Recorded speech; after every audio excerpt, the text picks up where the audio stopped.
So the examples that I just showed you, it was me administering the CREVT-2 assessment, and I administered it on a 20-year-old adult Black female. And my examples, I was just presenting the general procedures of each subtest. And one thing to point out is in subtest 2, I would query a response if it was too vague, and it would allow the individual another chance to receive the point for that item by trying to elaborate more on their answer. For the administration time for the tests, there were no time limits imposed on the assessment, so that allowed the individual to take their time and think about their response. And the manual says that it takes about 20 to 30 minutes to give both subtests, which I would say is accurate. It took me actually 15 to 20 minutes to administer mine to my client, but it also depends on the age of the client and their situation or their difficulty. So it's not going to be consistent with everyone, so it just depends on how fast the client responds to each item. For the scoring process of the assessment, it was also simple. I just had to give them a point if they got a correct answer. So for the first subtest, they would receive a point if they pointed at the correct picture that of the word that I tell them. And for the second subtest, they would receive a point if they defined the word correctly. One thing to point out about scoring in subtest 2 is that you have to remember that there's a basal. And if you are administering the test to a client who is 12 years or older, they start at number 14. But if they answer item 14 incorrectly, you would have to go back to item 13, 12, 11. You have to go in descending order until that individual reaches a basal of 3 consecutive correct answers. After calculating the raw scores of each subtest, I would go into the manual. All the way in the back, they have all the standard scores, the percentiles, and the age equivalents for the total for the calculated scores, which is really efficient.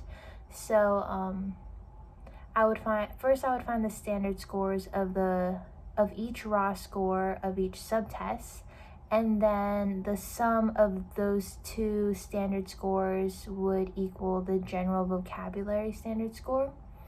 And then with those standard scores, I can also find the composite standard score, the percentiles, and the age equivalents for each score. The overall procedure of the assessment was easy to follow, and there were no parts that were difficult to administer. I really liked how there was a script at the beginning of each subtest because it provided formality and consistency for administering the assessment. And for the client's point of view, I thought it was also easy for the client to follow because the questions were simple and it didn't require very detailed responses. One thing in subtest 1 that there may be some difficulties with were the images in the picture book. This test was first created in 1997, and the images showed the age of the assessment. This may cause difficulties with clients who are children today that are being administered this test. They may not know some of the images because the images are a little outdated.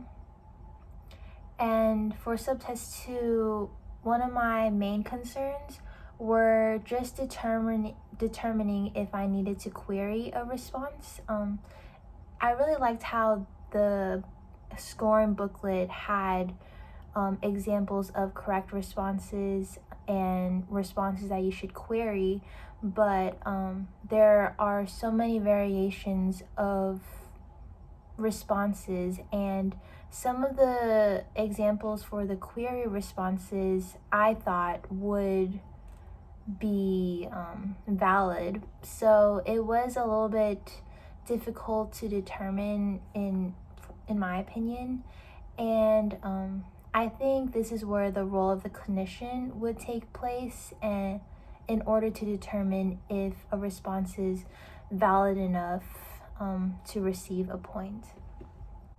The scoring process was fairly simple.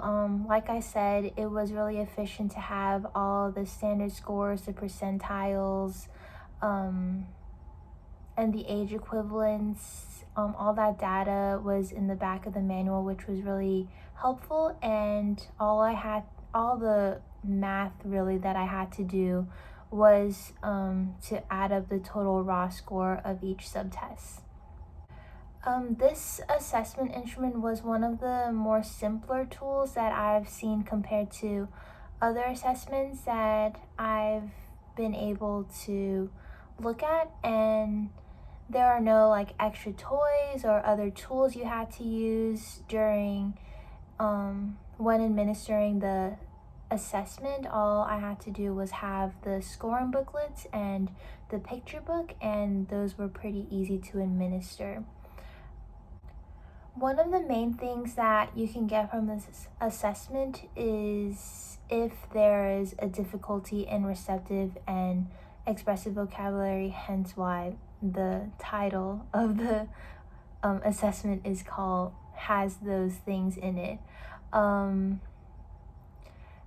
This will help determine which area you need to work on and focus on more during treatment and therapy. And you can also use some of the words in the assessment that you may have seen the client express difficulties with, and you can use it in future treatments and therapy to help them learn and understand it more.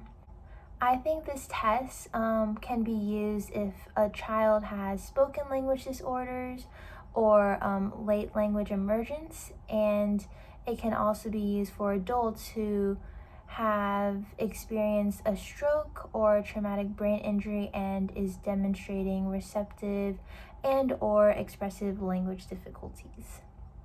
I think this assessment is more of a baseline of identifying language concerns due to the simplistic design and the procedures and the subtests.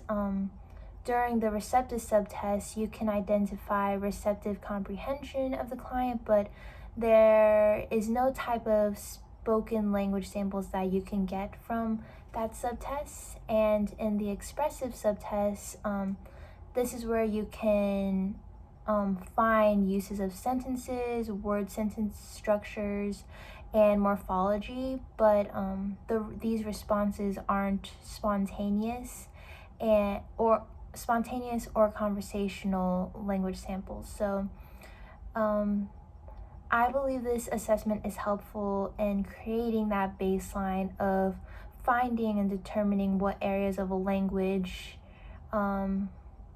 that needs to be addressed in therapy and treatment.